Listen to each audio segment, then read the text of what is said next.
খাতের ক্ষেত্রে আমরা আসলে জ্বালানি বিদ্যুৎ খাতে একটি প্রতিযোগিতামূলক, দক্ষ, স্বচ্ছ এবং জবাবদিহিমূলক একটি প্রাতিষ্ঠানিক কাঠামো দেখতে চাই, যাতে করে এই যে একজনকে 25 দেবেন, আরেকজনকে 11 দেবেন, আরেকজনকে 23 দেবেন, কাউকে ক্যাপাসিটি চার্জ সহ রিনিউ করবেন, কাউকে আবার ক্যাপাসিটি চার্জ ছাড়া রিনিউ করবেন, এই ধরনের আরবিট্রারি নিজের ফেভারিটিজম, কাউকে এই সক্ষতা, রাজনৈতিক পরিচয় এবং অন্যান্য ধরনের সুযোগ সুবিধা দিয়ে এই ধরনের একটা আরবিট্রারি সিস্টেম থেকে আমাদের মুক্তি দরকার।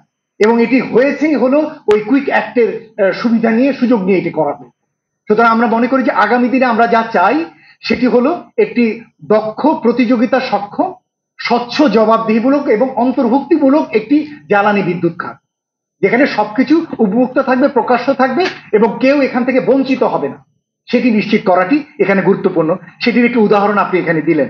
সুতরাং আমরা মানে নবায়নযোগ্য জ্বালানি ভালো, কিন্তু তাই বলে একটা ভালো জিনিসও যে খারাপ হয়ে যেতে পারে, এই যে তার একটা উদাহরণ হলো যে বিডিং প্রসেসকে করে ফেলা, দুর্গন্ধযুক্ত করে ফেলা।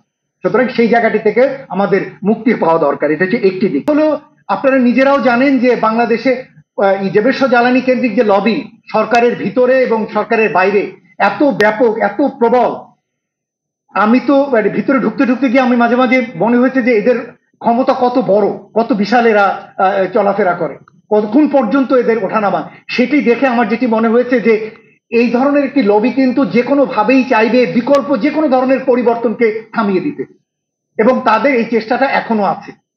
এমনকি এটার ভিতরে কিন্তু শুধু মনে রাখবেন যে এই মুহূর্তে একটা রাজনৈতিক পরিবর্তন হয়েছে, কিন্তু প্রশাসনিক কিন্তু বড় পরিবর্তন হয়নি, প্রশাসনিক কাঠামোটি কিন্তু একই রয়েছে।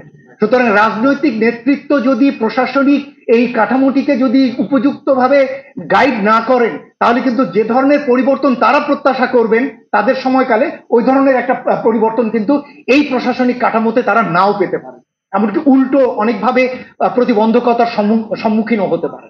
সুতরাং সেই জায়গাটিও তারা যাতে মাথায় রাখেন যে কোন ধরনের প্রশাসনিক কাঠামোর আলোকে তারা এই কাজগুলো করবেন, সেটি যেন তারা নিশ্চিত করেন। আমি তারপরেও বলবো যে অডিট গুলো আন্তর্জাতিক ফার্মকে দিয়ে করানো উচিত।